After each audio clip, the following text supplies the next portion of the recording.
Hello students, power system analysis की online classes में आप सभी का स्वागत है। लास्ट लेक्चर में हमने रिफ्लेक्शन कोफिशिएंट, ट्रांसमिशन कोफिशिएंट की डेरिवेशन को पढ़ा था और उसके बाद डिफरेंट टाइप ऑफ लाइंस के लिए हमने इनकी वैल्यू को डिराइव किया था कि अगर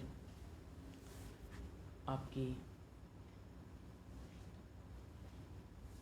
ओपन सर्किटेड लाइन है तो इसकी वैल्यू क्या होगी, शॉर्ट सर्किटेड लाइन है तो वैल्यू क्या होगी।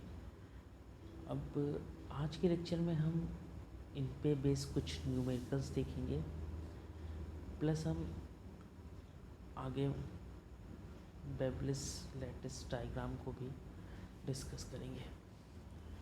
तो इसी के साथ यहाँ पर आज का लेक्चर हम स्टार्ट करते हैं। तो सबसे पहला टॉपिक है आज का कि junction of to dissimilar lines. अब देखिए यहाँ पे क्या है कि आपकी जो भी लाइन है, ये लाइन आगे जाकर एक केबल से कनेक्ट है। ये केस है junction of to dissimilar lines. तो लाइन की जो पहली लाइन है इसका इम्पीडेंस है Z1 और इस लाइन का सर्ज इम्पीडेंस है Z2। तो आपकी जो भी इंसिडेंट वेव होगी that will be partially reflected in line and partially transmission to in cable. तो आपका वोल्टेज क्या हो जाएगा, जहाँ पे जंक्शन है वहाँ पर voltage ET is equal to EF plus ER और IT is equal to IF plus IR। तो आपको मालूम है ET is equal to transmission हो रहा है तो ET इज इक्वल टू आपका क्या हो जाएगा,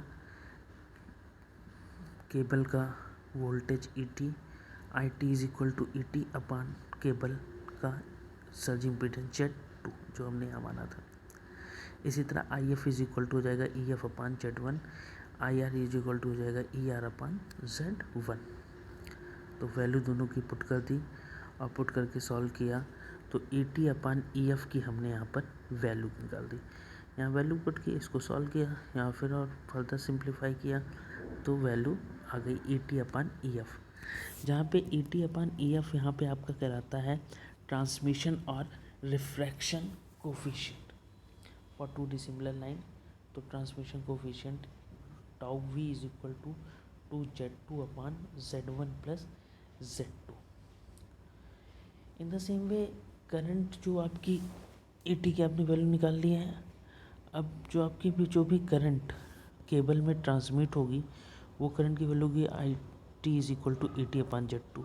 ET की वैल्यू आप पहले निकाल चुके थे, यहाँ पे पुट कर देंगे, सिंप्लीफाई करेंगे तो ET is equal to 2Z1 upon Z1 plus Z2 into IF। EF is equal to आपका IF Z1 होगा। तो इसी तरह IT अपान IF की वैल्यू निकल आएगी इस इक्वेशन से, तो वो आएगी आपकी 2Z1 upon Z1 plus Z2 और इसको हम कहते हैं transmission coefficient of current tau I। तो अगर ध्यान से देखिए तो वोल्टेज कोफिशिएंट में क्या था 2Z2 upon Z1 plus Z2, current coefficient में क्या है 2Z1 upon Z1 plus Z2।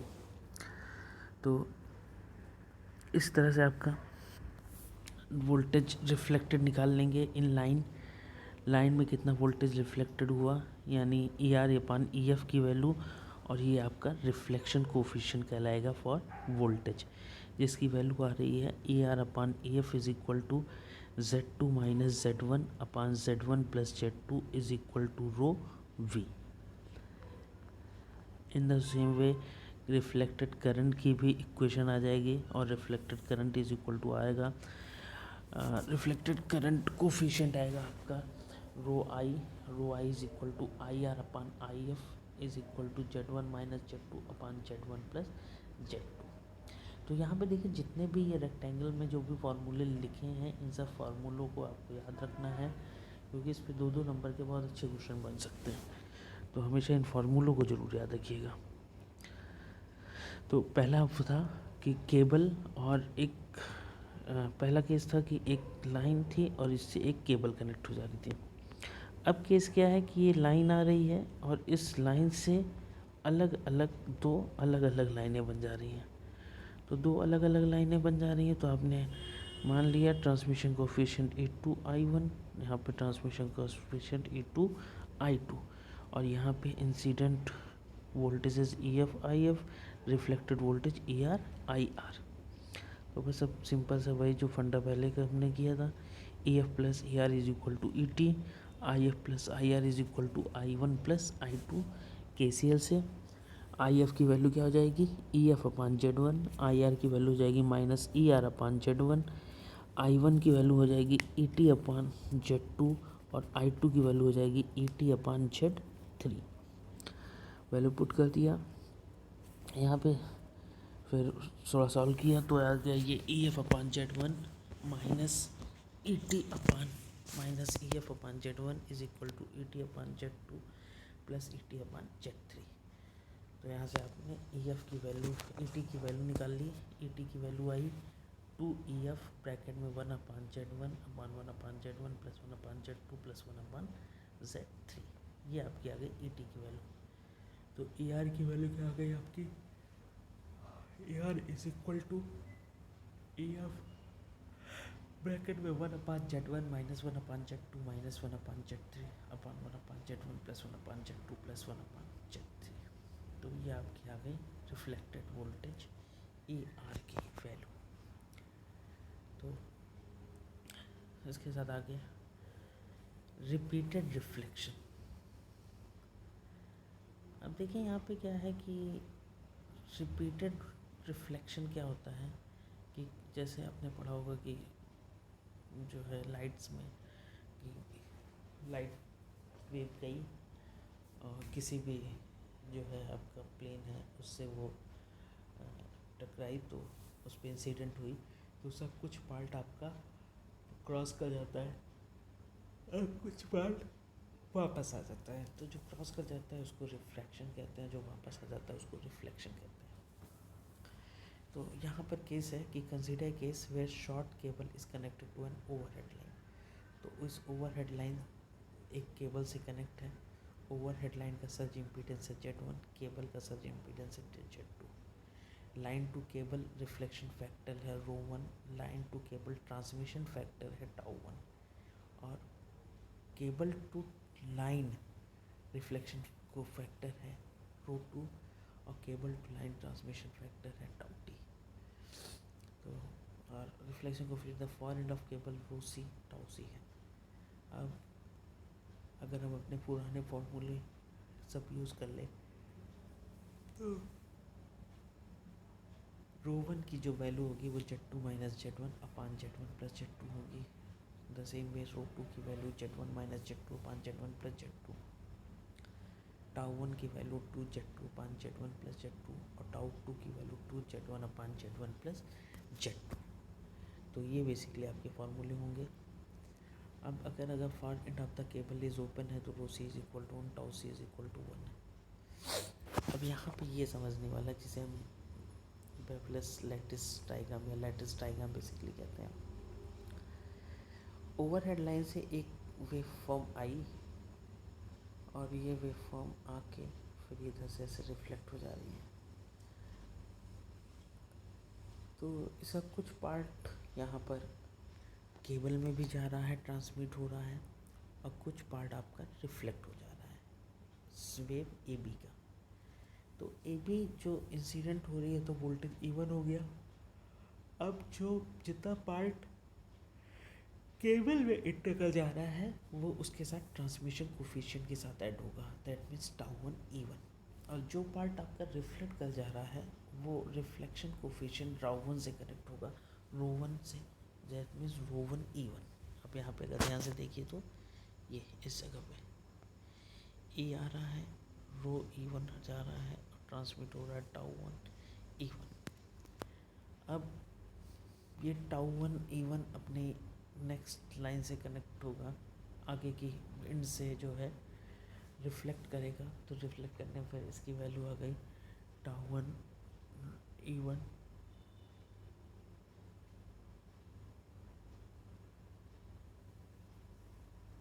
और फिर इसकी वैल्यू यहाँ पे जो बाहर निकलेगी ओवरहेड लाइन में वो टाउ 1 टाउ 2 E1 हो गया, ट्रांसमिट कर रही है, रिफ्लेक्ट कर रही है तो tau 1 root 2 E1। In the same way ये आगे फिर tau 1 L2 rho tau 1 rho 2 square E1।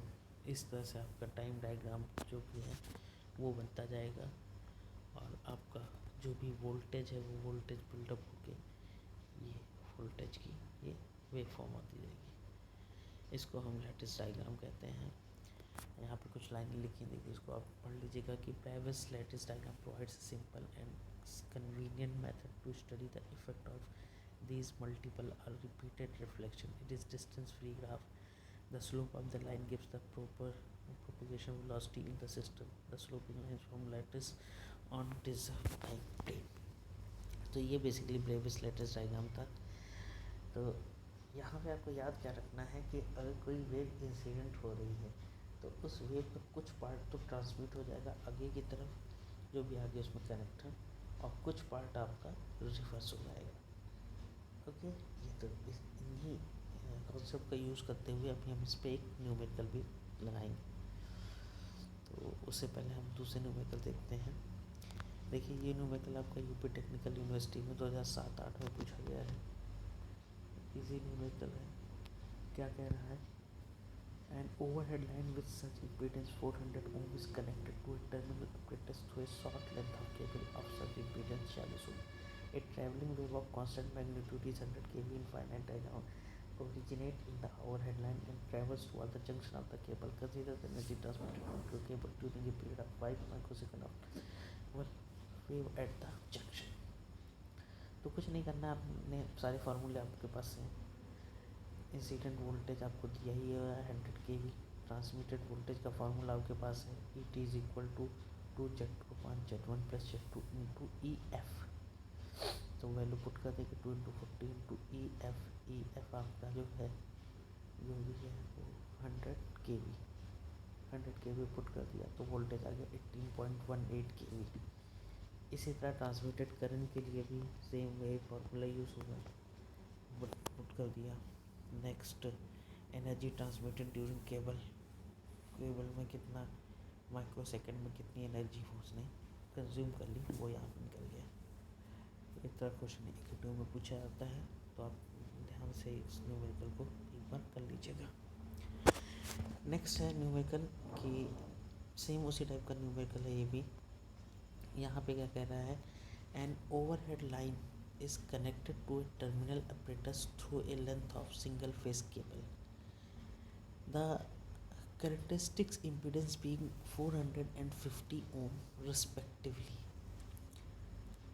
A travelling wave of vertical front and a finite tail of 100 kV magnitude originate in overhead line and travels toward the junction with the cable.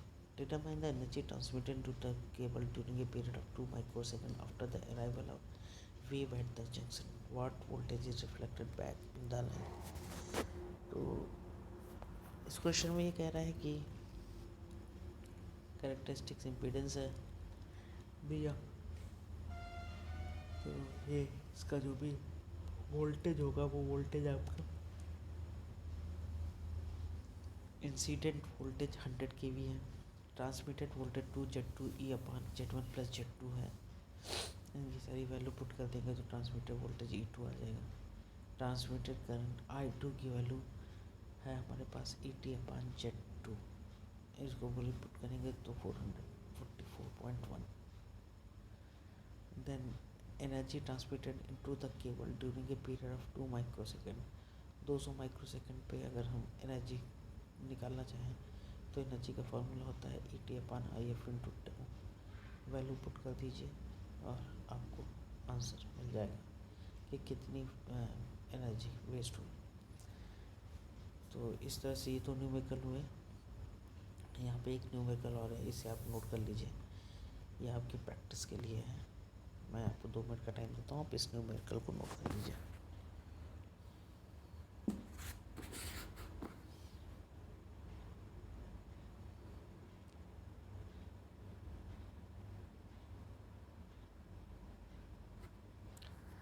तो hope so कि आप लोग ने ये note कर लिया होगा numerical को। सेम उसी टाइप का न्यूमेरिकल है, देखिए सेम वही फार्मूले यूज़ हो रहे हैं। तो आई होप सो कि आप ये न्यूमेरिकल को बना लेंगे। अब देखिए यहाँ पे एक न्यूमेरिकल, ये भी एक छोटा सा न्यूमेरिकल है कि N 100 kV 2 microsecond rectangular surge travel along the line terminated by an inductance of 1 millihenry. Determine the voltage across the inductance and reflected voltage. that formula used है। आपको बस ये फार्मूले ये याद होने चाहिए, ये फार्मूले याद हैं आपको, तो आप इसको ईजिली कर सकते हो।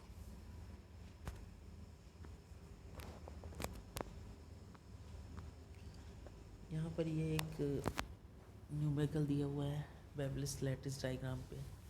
A battery with an EMF and series resistance R is connected T is equal to 0 to the sending end of lossless transmission line, which is short circuited at far end. Plot the sending in current and voltage as a function of time for R is equal to R0 by 3. The time required for wave to travel the full length time is triple T. तो sending end voltage का आपने value निकाल ली by using current voltage division rule.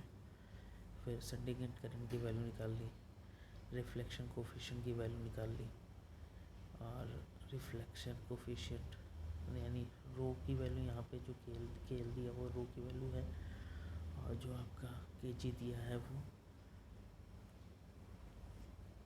Tau की value है। Okay, इन दोनों की value निकाल के यहाँ पे सेम उसी तरह ड्रॉ कर रहे हैं जैसे मैंने इसे पहले बताया था। इसको ड्रॉ करके और सॉल्व कर लिया जाएगा। एक बार ड्रॉ देख लीजिए आप कि ये ड्रॉ कैसे किया जाता है।